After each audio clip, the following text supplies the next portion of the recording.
Hello and welcome to this video brought to you by the Lewis Art. My name is Emmanuel Okafo and I hope you guys are doing well. In this tutorial, I'm going to be showing you how to create a low fade using Blender. We'll be using a tool which I created called the Pupa Addon. It's on Blender Market if you're interested to check it out. But we'll be using that add-on today to create this hairstyle quite easily inside Blender. Okay, so let's get started. We have this object, so it's important when using the new hair curve system you have your mesh properly UV unwrapped. I've kind of fixed the UV. I made the head bigger just for this instance so we kind of have a lot of texture density on the head. So once you have that and you're all set, so we'll just click on new. We call this hair fade, hair just basically. So we need to generate curves. So for that you can either go into the sculpt mode to generate it, or you could kind of draw it out and generate it right here. So let's generate the hair curve. Okay, so once you generate the hair curve, if you're using the hair break add-on, one thing you want to check is to make sure that the surface UV map is sharing the same name. So we'll just check for that. So we can see it's the UV map name is different from this. So let's just copy this and just paste it here. So if we're painting any texture, it's going to be placed appropriately. Okay, so we'll just click on new and call this hair base. We have enough texture density, so I'm just going to leave it on a 1K texture and hit OK. So selecting your object, you can just click on this paint and it's going to bring you right into the texture mode, and it's going to set up everything you need. So it makes everything easier. For more visibility, I'm just going to switch to studio and make sure specular light is turned on. I'm going to use X symmetry and we can draw. So I'm just going to draw out the areas where I want this the curve to generate from. So I'm going to set the strength to 1. To get more crisp edges, I'm going to switch the fall off to. Okay, so once you're done, we can play with the length. So we can set this to let's say 0.02, 0.01, depending on the length of the hair which you're trying to create. The density, I'm going to increase it to like 1000. Since we added too much, probably 200 is okay. Oh, I keep adding to 200.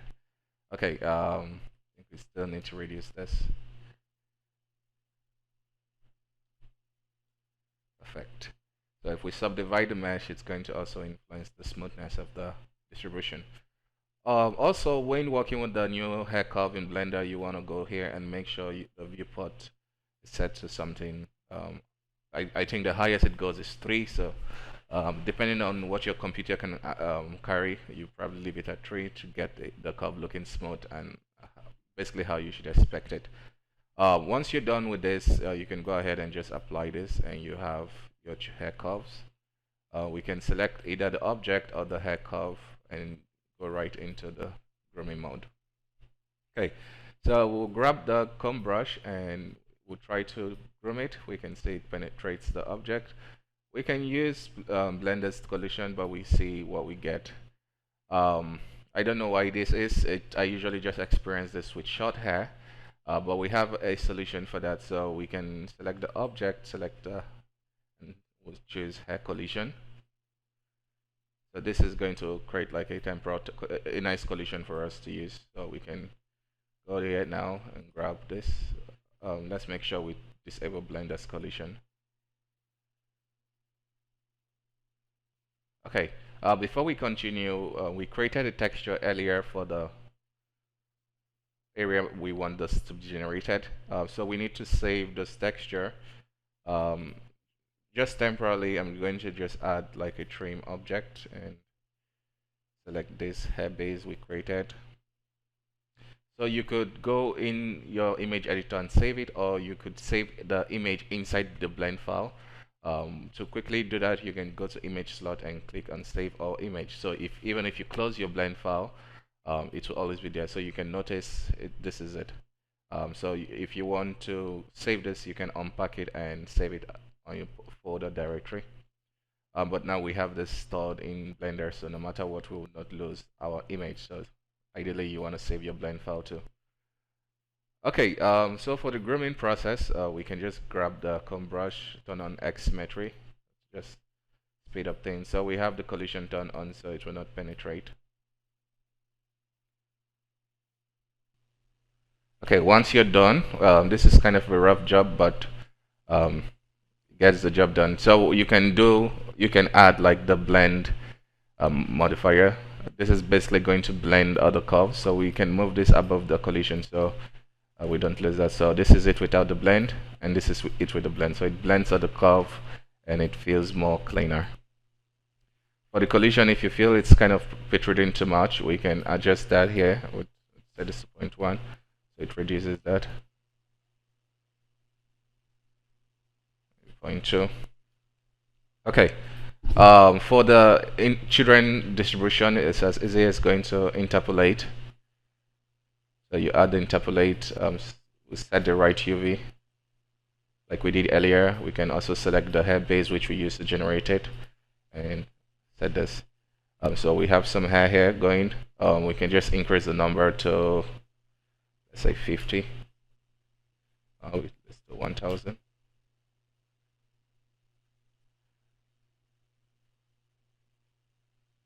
Okay. For now, I'm just gonna do 300, so it can be quite responsive. I think I'm kind of losing the smoothness, so we can play with this. This one actually comes with Blender. I'll move this above the collision. Okay, so that seems to work. So it's like the modifier stack which you're used to in Blender. You can get different effect based on like the stacking position. Okay, for the let's create like a nice afro texture hair. So for that, I'm going to use the deformation noise. You could use coily. The deformation noise worked for me earlier, so I'm going to use it again. I'm going to set this to 0.0, reduce the scale. I'm going to turn off deformation noise.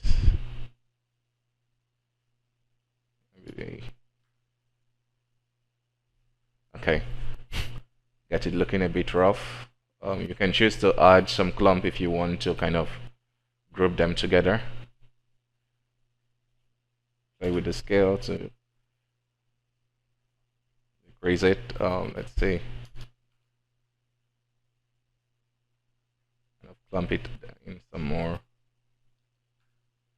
So depending if you want to make the hair kind of all tied up, but I think we're good with this. Just a simple fade. Going to reduce the children amount for just now, for now, so I can test things out. Okay, so for the fade, it says we'll be using we have two type of trim. So the first trim is the trim hair, and the second one is max trim. So this one is just image based. It doesn't have any much value to play with compared to the trim hair. This gives more. The effect of this one is not, you don't get fall off, but like for example, I can use 0.2 and just trim everything all at once, and you can kind of max the place you want that, and you have some place to play with the mean and max value. But this one is what we use to create nice faded hair. That's the max trim. Okay. So you apply it and since nothing happens, you just click on new. You can go ahead and name this.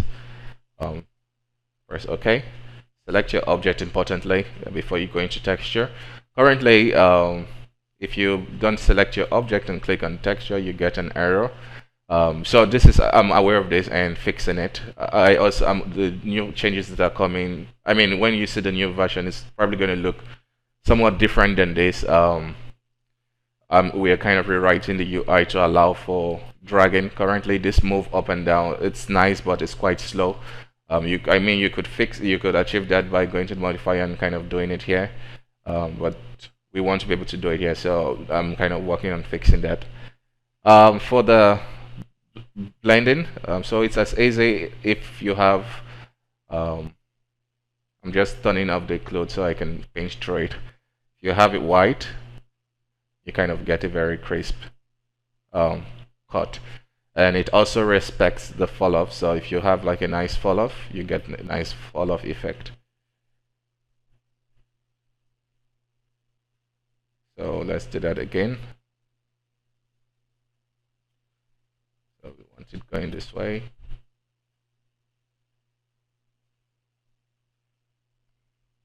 So you have the ability to play with the fall off value if you want it to kind of like a blend value. And this is going to kind of determine the overall effect. So if I set this to 0, it takes everything off. If I set this to 0.7, we get some nice hair. So it's the amount. So ideally 0.98 would give you like a nice almost 0 point, 0.9. Okay, so for rendering, if we want to render this, we can see we need to play with that. So you can add the hair reduce node. So we have the tip and base. Sometimes you might need to interchange them, but you can play with the uniform scale. Set this to 0.1. Ideally, with low cut hair, the tip tends to not to be tapered, or at least not compared to like a longer hair. So the base and the tip will kind of share the same value. For the uniform scale, I'm going to set this 0.02. See how it's looking. While we're at it, I'm just going to save the image like we did earlier. I have this on my quick favorite. I'll save our image out, and we have that. Okay, yeah, we can prep this up for rendering. For the final, I'm going to probably kind of render the hair at 1200 particles. And here we go. If you want to create stuff like waves, it's easy. You just same using the maxing. I'm going to set this to 500 just for, or rather than playing with that, you can play with the viewport amount. So you can set this to 0.1 and get 0.1 of the effect. So say 0.3. Okay, for the let's say we want to create some waves, spotting waves. To do that, we can use trim tool. So let's try to use I've not tried to use this because this is like a new feature which I just added. New node, this max stream. So this add-on, my goal with it is to keep updating the node because this is something I actually use for production at work, and we have been creating a bunch of Afro haircuts, and that's why it seems like I'm kind of this is the first one I'm doing because something I kind of spent a lot of time trying to figure out. You know, I think the stream will do a better job. So let's use this one. I'm gonna set it. Let's use mask. And use waves. Okay, and you can select the object. You have the right object selected, and you can go in.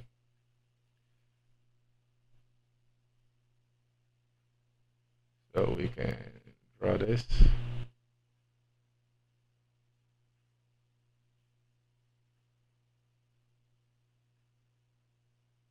So right now nothing is happening because I haven't like changed the value, but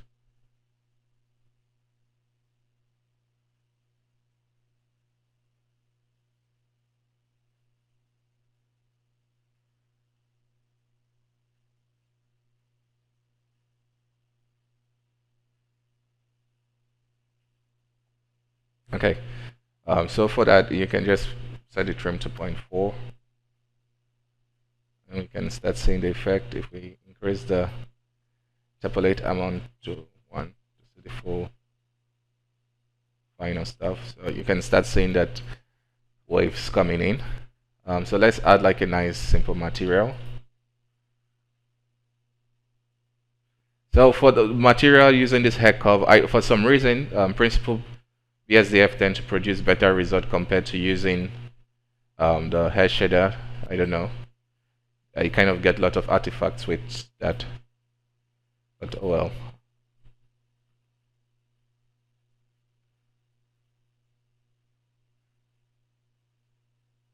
I think we have the trim is a bit much, so set this to 0.8.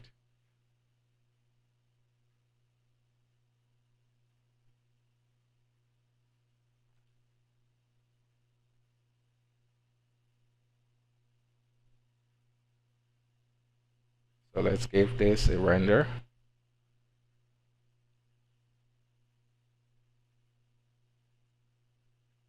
So most of the nodes you will find here are basically they work with mask, so you can have different layers of stuff going for you.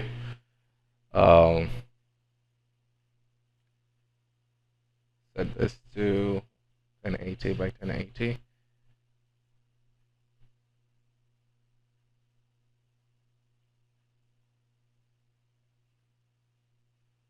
Okay. Yeah, so this is the effect, the result we got. Like I mentioned, you can play with the,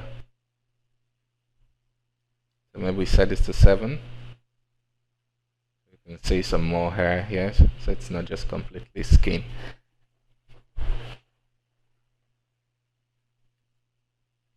Okay. Yeah, so if you want like to create a more layered effect for the, maybe you don't want just one complete fade, so we can set this to 0.6 and reduce the viewport to 0.2.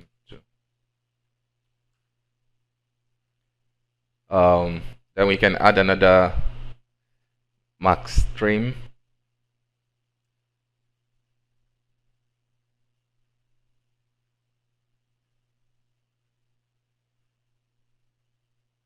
So we get like from 0 to that. Give it a render. Okay, so this is our result, and I hope you guys like it. Yeah, so if you're interested in this add-on, you can check it out. It's on Blender Market. It's also on Flip Normals, depending on where you're comfortable. If you're having hard time getting it from either side, you can let me know in the comment, and I'll try to put it on Gumroad. It's just easy to manage where if you have the product in few places.